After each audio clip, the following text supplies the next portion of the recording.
अल्हम्दुलिल्लाहि वकफ़ा वसलामुन अला इबादिहिल्लज़ीना इस्तफ़ा अम्मा बाद फ़क़द क़ाल अल्लाहु तबारक व तआला फ़िल कलामिल मजीद वल फ़ुरक़ानिल हमीद फ़अऊज़ु बिल्लाहि मिनश शैतानिर रजीम बिस्मिल्लाहिर रहमानिर रहीम वमा क़दरुल्लाह हक़्क़ क़द्रिही इज़ क़ालू मा अंज़लल्लाहु अला बशरिन मिन शै कुल मन अंज़लल किताबल्लज़ी जाअ बिही मूसा नूरम व हुदल लिन्नासी तजअलूनहु क़रातीसा तुबदूनहा व तुख़फ़ूना कसीरा व उल्लिमतुम मा लम तअलमू अंतुम वला आबाउकुम कुलिल्लाहु सुम्मा ज़रहुम फ़ी ख़ौदिहिम यलअबून।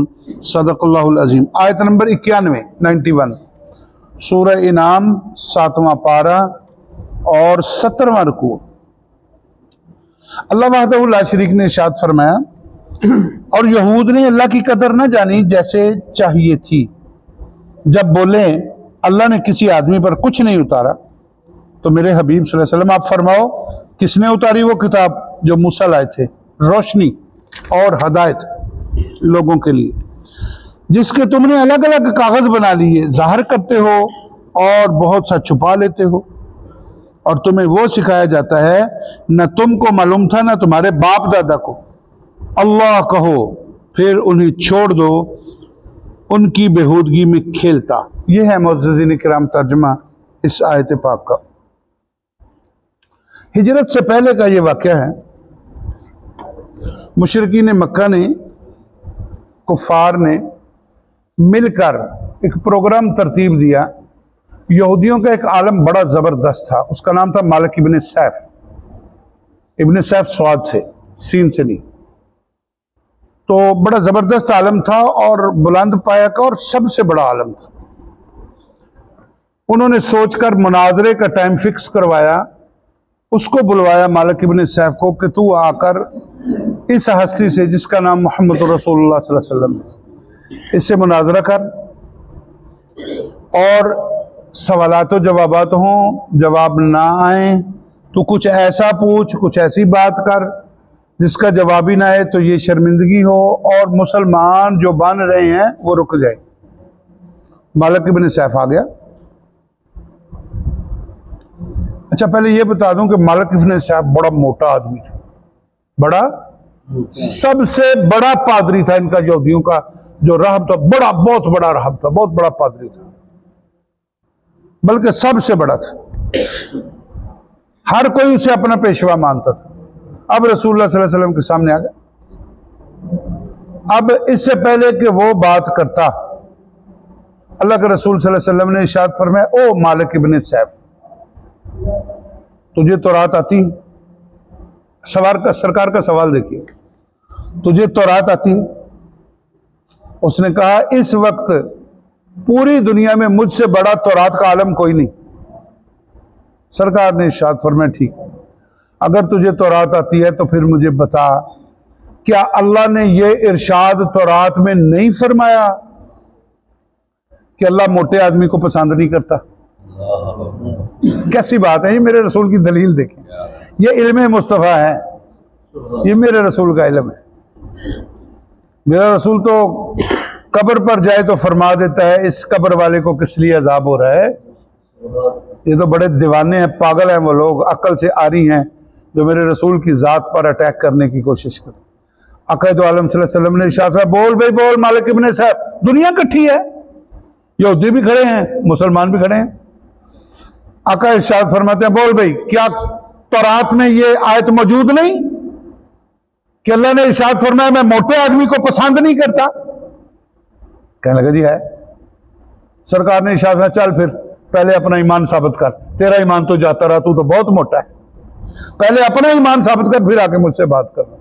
और जब ये बात की वो हैरान हो गया। ये वो आयत थी जो उन्होंने छुपा के रखी हुई थी, ये किसी को बताते, मालिक इब्न सैफ ने तो बतानी नहीं थी, इसलिए नहीं बताई, वो खुद बहुत मोटा था और इतना मोटा था, रवायत मैंने पढ़ी, उसे चलना फिरना मुश्किल था।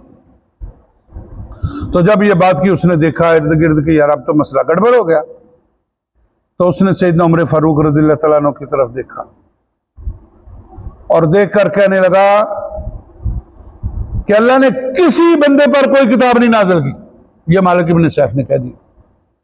जब ये कह दिया तो यहूदी बोल पड़े और कहने लगे यार किसी बंदे पर कोई किताब नाज़िल नहीं, तो मूसा पर जो नाज़िल हुआ वो क्या था? वो तो तौरात पढ़ते थे ना, और वो क्या था? ओ हो, ये मैंने क्या कह दिया। फिर मालिक इब्न साहब कहता है मैं ऐसे जज्बात में आ गया था, मैंने गुस्से में ये बात कर दी, तो जोश में आकर ये मैं बात कर चुका हूं। तो वो कहने लगे अगर तू जोश में और गुस्से में बात करता है तो फिर तो तू हमारा सरदार होने के काबिल ही नहीं है। ये यहूदियों ने कहा। तो फिर हमारा पादरी कैसे बन सकता? निकल। उसे माजूल किया और उसकी जगह काब बिन अशरफ को अपना पादरी बनाया। एक तो ये शर्मिंदा हुआ और दूसरा माजूल हुआ। अब पढ़िए इस आयत पाक को। इस आयत में अल्लाह ने इन्हीं बातों का जिक्र फरमाया। वहां यह आयत पाक नाज़िल हुई। अल्लाह क्या फरमा रहे? वमा क़दरुल्लाह का कद्र ही। और यहूद में अल्लाह की कदर ना जानी जैसी जाननी चाहिए थी। अल्लाह की कदर कैसी है? अल्लाह जैसा है ही कोई नहीं। अल्लाह की कदर क्या है? अल्लाह जैसा पूरी कायनात में अल्लाह जैसा कोई है? और बोलो भाई अल्लाह की शान है। पूरी कायनात में मेरे अल्लाह जैसा कोई नहीं। मेरा अल्लाह है, दिखता नहीं। मेरा अल्लाह महसूस नहीं किया जा सकता। सुनता है, कान नहीं। बोलता है, जुबान नहीं। चलता है, पांव और टांगे नहीं। खाने पीने से आरी, उसे नींद नहीं, उसे ऊंघ भी नहीं। काले पहाड़ पर काले रंग की चींटी जो चल रही हो उसकी बनने वाली लकीर से भी वाकिफ है। वो है मेरा अल्लाह जी। अल्लाहु ला इलाहा इल्ला हुवल हय्युल क़य्यूम ला ताख़ुज़ुहु सिनतुन वला अल्लाहु समद लम यलिद वलम यूलद वलम यकुल लहु कुफ़ुवन अहद। बीवी से पाक, बच्चों से पाक, साथियों से पाक जी, वजीरों से पाक, मुशीरों से पाक। वो अकेला वाहिद, बस वाहिद, उस जैसा न कोई है। सारी ताकतें उसकी। इन्नल्लाह अला कुल्लि शैइन कदीर। सारे इख्तियारात उसके। वो ऐसा मालिक है। वमा क़दरुल्लाह का क़द्री। इन्होंने तो पहचाना ही नहीं, अल्लाह के हक को ही नहीं पहचाना। तो फिर अल्लाह को पहचानेंगे कैसे? अल्लाह को कैसे पहचानेंगे? अल्लाह की पहचान नबी के जरिए है भाई। ये बात अब ज़हन में रखें। अल्लाह की पहचान नबी के जरिए है। जो बगैर नबी के माने वो अल्लाह की पहचान तक नहीं पहुंच सका। ये इब्लीस करता रहा, लाखों साल करोड़ों साल की इबादत की है, सब कुछ किया है। वो सजदे, मैंने रवायत पढ़ी कि जमीन के चप्पे चप्पे पर, आसमानों के चप्पे चप्पे पर, अर्श के चप्पे चप्पे पर उसने सजदे किए। और उसकी तरक्की ऐसे ही नहीं हुई, यहां सजदे किए तो बुलंद हुआ, और इबादत की और बुलंद हुआ। फिर अल्लाह ने पहले आसमान पर उसको इजाजत दी, फिर दूसरे पर इबादत ही इतने की, फिर तीसरे पर, फिर सब आसमानों पर इबादतें, फिर फरिश्तों का इमाम बना है। और बेड़ा गर्क कैसा हुआ है उसका? बस एक ही काम किया कि नबूवत और रसालत का इनकार किया, कहने लगा इसको सजदा नहीं करूंगा। अल्लाह ने फरमाया ये भी तो हुक्म मेरा ही है ना, सजदा मेरे सामने और मेरे कहने पर।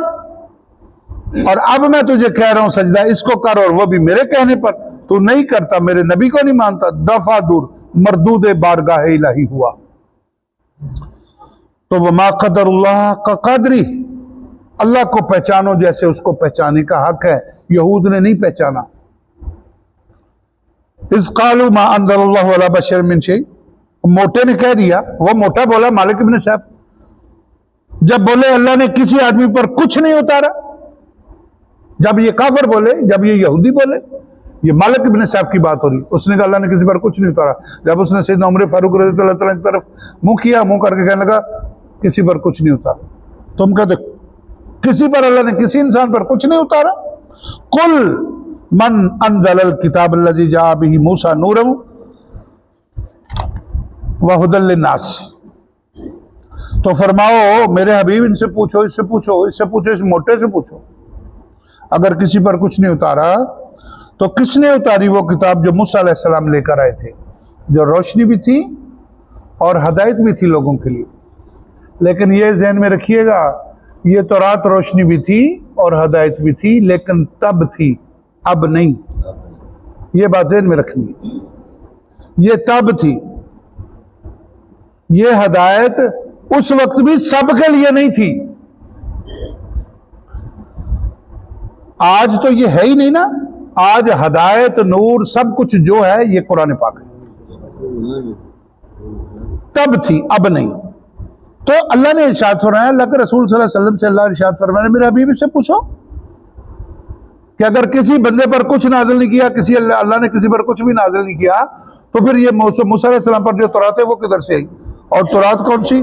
तजालूना क़राती सा तुब्दूना व तुख्फूना कसीरा, जिसके तुमने अलग अलग कागज बना लिए, ज़ाहिर करते हो और बहुत सा छुपा लेते हो। टूटी भी, इसकी तख्तियां गिरी भी, इसके हिस्से अलग अलग भी हुए तौरात शरीफ के। उसके अलावा ये ज़हन में रखिए, कुरान एक ऐसी किताब है, आपका 7 साल का बच्चा भी पढ़ रहा है, बल्कि 7 साल से छोटे भी पढ़ रहे हैं। अभी हमारे पास वो छोटा सा बच्चा कल ही आता रहता है, वो बिल्कुल छोटा सा बच्चा है, उम्र कल 3-4 साल का होगा। ये छोटे बच्चे भी पढ़ रहे हैं और पता है ये कुरान पाक है। शऊर अलग बात है, कब उनको उसको आएगा और कब जाकर उसको समझ आएगी कि कुरान में क्या लिखा है, लेकिन कुरान पढ़ा जा रहा है और पढ़े जाने से नूर मिल रहा है, पढ़े जाने से हिदायत मिल रही है। कुरान वो किताब है, मुकद्दस किताब, आप बहुत अच्छी और आला किस्म की किरत के साथ पढ़ने वाले कारी साहब के कुरान को सुने। आपको समझ नहीं आ रही कि इन आयात में जो पढ़ रहे हैं क्या है, लेकिन फिर भी चीखें निकल जाती हैं। अल्लाह गरीक रहमत करे, काबदी कारी अब्दुल बासित अब्दुल समद साहब हुआ करते थे, अल्लाह उनकी कब्र पर करोड़ों रहमत नाज़िल फरमाए। वो जब कुरान की तिलावत किया करते थे, समझ नहीं आती थी लेकिन रोना आता था, चीखें निकलती थी, लोग रोते थे चीख मार मार कर, वो कैसा कुरान पढ़ गया बंदा। ये कुरान का करिश्मा है, तौरात में ये नहीं था। तजालूना क़राती सा, इसके तुमने टुकड़े कर दिए, तुब्दूना व तुख्फूना कसीरा, और कुछ ज़ाहिर करते हो कुछ छुपाते हो। जो तुम समझते हो कि ज़ाहिर करना चाहिए वो ज़ाहिर कर रहे हो, जो तुम नहीं समझते उसको छुपा रहे हो। जो तुम्हारे खिलाफ है, तेरा पेट बड़ा, तू मोटा बन गया है। और ये याद रखिएगा, यहां मोटे होने की बात भी करना, मोटे होने के बारे में रवायात मौजूद हैं। अल्लाह ने मोटापे को पसंद नहीं किया, लेकिन इसकी कैटेगरी से एक मोटापा है हराम खाने से, एक मोटापा है, बोलो भाई, एक मोटापा है हराम खाने से, एक मोटापा है ऐशो इशरत से, खाया हलाल लेकिन ऐशो इशरत से। अल्लाह ने हराम खाने वाले मोटापे को पसंद नहीं किया। एक मोटापा है बेफिक्री से। ये 3 किस्म की कैटेगरीज है मोटापे की। जो ऐशो इशरत से खा के मोटा बने, अल्लाह उसको भी पसंद नहीं फरमाता। जो हराम खा के मोटा हो, अल्लाह उसे भी पसंद है नहीं करता। और जो बेफिक्री से हो, हजरत इमाम मोहम्मद रहमतुल्लाह तआला मोटे थे, और ये फतवा मौजूद है कि अल्लाह ने किसी के मोटापे को पसंद नहीं फरमाया, लेकिन इमाम मोहम्मद के मोटापे को पसंद किया। पूछा जी क्यों? इमाम मोहम्मद के मोटापे को क्यों? आपने इरशाद फरमाया कि दुनिया की फिक्रें छोड़ दी और छोड़कर अल्लाह की फिक्र में बैठ गए, बस जो अल्लाह करे वही ठीक है, इस वजह से वो मोटे हो गए। बहरहाल तुब्दूना है व तुख्फूना कसीरा, बहुत कुछ तुम छुपाते हो और बहुत कुछ तुम ज़ाहिर करते हो, और ज़ाहिर वो करते हो जो तुम्हारी पसंद का है। व उल्लिमतुम मा लम तालमू अंतुम वला आबाउकुम, और तुम्हें वो सिखाया जाता है न तुमको मालूम था ना तुम्हारे बाप दादा को। किसने सिखाया? मेरे रसूल सल्लल्लाहु अलैहि वसल्लम। ये जो बात है ये मोटे होने वाली, और इसके अलावा बहुत सी बातें जो तुम लोगों को पता ही नहीं थी, वो मेरे रसूल ने आकर बताई, मेरे रसूल ने आकर इल्म खोला, मेरे रसूल ने लोगों पर जाहिर किया, मेरे रसूल ने एक एक बात लोगों तक पहुंचाई, और वैसे पहुंचाई जैसे पहुंचाने का हक है। ये मेरे नबी के इल्म की दलील है। ये इतना हिस्सा आयत का, वअल्लमतुम मा लम तालमू अंतुम वला आबाउकुम, न तुम्हें पता था न तुम्हारे बाप दादा को पता था, जो मेरे नबी को पता है, और मेरा नबी तुम्हें बता रहा है, मेरा नबी तुम्हें बता रहा है। चलते चलते मेरे रसूल कायनात सल्लल्लाहु अलैहि वसल्लम ने इरशाद फरमाया था, इन 2 कब्रों पर अजाब हो रहा है, फरमाया था ना, यह हदीस मौजूद है। आका से साहबा ने पूछा या रसूल अल्लाह, अब कब्र के नीचे अजाब, अजाब तो दिखता ही नहीं है भाई, अजाब तो दिखता ही नहीं, महसूस होता है, देखने वाले भी महसूस करते हैं, ऐसा बेड़ा गर्क होया इस वेले मरने वाला है, ऐसे कहते हैं लोग, लेकिन दिखता नहीं है। मेरे नबी को दिखता है, मेरे नबी की नजर का कमाल है, मेरे नबी के इल्म की इंतहा है। हमने फरमाया ये अजाब हो रहा है, अब क्यों हो रहा है, चलो जी ये बात मान ली अजाब हो रहा है, देख लिया मेरे महबूब ने अजाब, तो अब ये कैसे पता चले कि क्यों हो रहा है। साहबा ने पूछा या रसूल अल्लाह, साहबा का ईमान देखो, और मेरे तेरे जैसा नहीं था, 1400 साल बीत गए, आज भी पूछ रहे नबी नूर है कि बशर है। हाँ जी, आज भी अभी तक समझ नहीं आई, तो फिर मैं क्या कहूँ, मस्जिद में बैठा हूं, फिर बेड़ा ही गर्क। मेरे महबूब सल्लल्लाहु अलैहि वसल्लम ने इरशाद फरमाया ये इसलिए कि ये चुगली खाता था, चुगली इधर दी उधर लगता, इस कब्र वाले पर इसलिए अजाब। असि कर रहे हैं कि नहीं इस तरह, इधर लिया उधर, उधर लिया इधर कर रहे हैं, और सोचो जरा भाई। और दूसरे पर अजाब कब्र क्यों है, सरकार ने इरशाद फरमाया इसलिए कि ये पेशाब की छींटों से बचता नहीं था। असि खलो के पेशाब करने, पेंटा पा ली या कोट पा ले, ऐसा ही हो रहा है, तो पेशाब करने की जगह उची कर ली, ये कर ले ऐसी, लेकिन जो करना चाहिए था वो नहीं किया जी, ये पेशाब की छींटों से नहीं बचता था। अब मेरे नबी ने अजाब भी बता दिया, वजह अजाब भी बता दी, और फिर साहबा ने पूछा या रसूल अल्लाह, अब इनकी जान कैसे छूटेगी। अब मेरे रसूल सल्लल्लाहु अलैहि वसल्लम ने उसका हल भी बता दी। आका ने इरशाद फरमाया सब्ज़ रंग की शाख लेके आओ, वो दरख्त से तोड़ कर लाओ। मेरे महबूब के सामने सब्ज़ रंग की शाख तोड़ कर लाए, मेरे आका ने उसे चीरा, तोड़ा, दो हिस्से किए, एक उस कब्र पर रख दिया, एक उस पर रख दिया। आका ने इरशाद फरमाया जब तक ये शाख सरसब्ज रहेगी तब तक इन कब्रों से अजाब उठा दिया जाएगा। लो हुण पता लगा जी असीं कब्रां ते फुल क्यों पाउंदे, और कहते तुसीं बड़े पैसे जाया करदे हो, विच भी सुट्टी जांदे हो, उत्ते भी पाई जांदे हो, दरख्त भी लाई जांदे हो, जालमो तुसीं ना लाओ। हम तो ये चाहते हैं जब तक ये फूल सरसब्ज रहे, अल्लाह की तस्बीह बयान होती रहे, और हमारा मरने वाला बख्शिश की तरफ जाता रहे।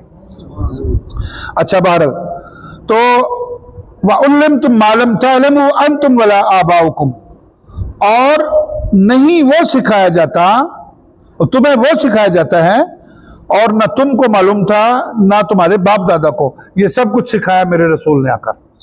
कुल्लिल्लाह, कुल्लिल्लाह, अल्लाह कहो, अल्लाह।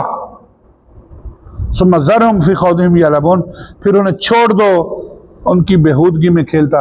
अल्लाह यहाँ इस हिस्से में फरमा रहे हैं कि मेरे महबूब इनका हिसाब तुझसे नहीं है, अब इनको बता दो सब कुछ करने वाला अल्लाह है। कुल्लिल्लाह, अल्लाह कह दो, अल्लाह, और फिर इनको दफा कर, छोड़ दो इनको, माने माने ना माने ना माने, क्योंकि तुम्हें मनाने का हुक्म नहीं है, तुम्हें पहुंचाने का हुक्म है।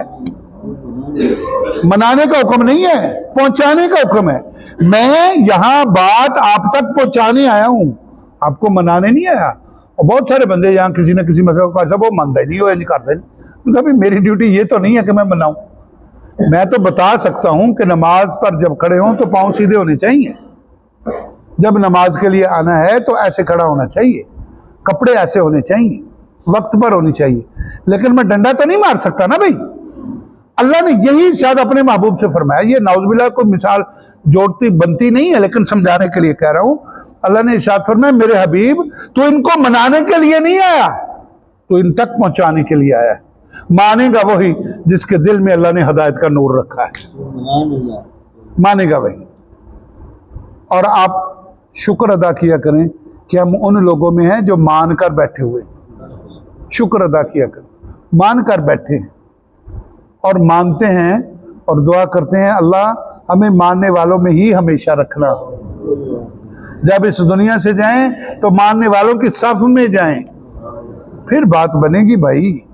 मालिकुल मुल्क अल्लाह जल्ला वाला की बारगाह में इल्तिजा है कि अल्लाह ताला मुझे, आपको, हम सब लोगों को इन सब बातों को याद रखने की और इन पर अमल करने की तौफीक अता फरमाए।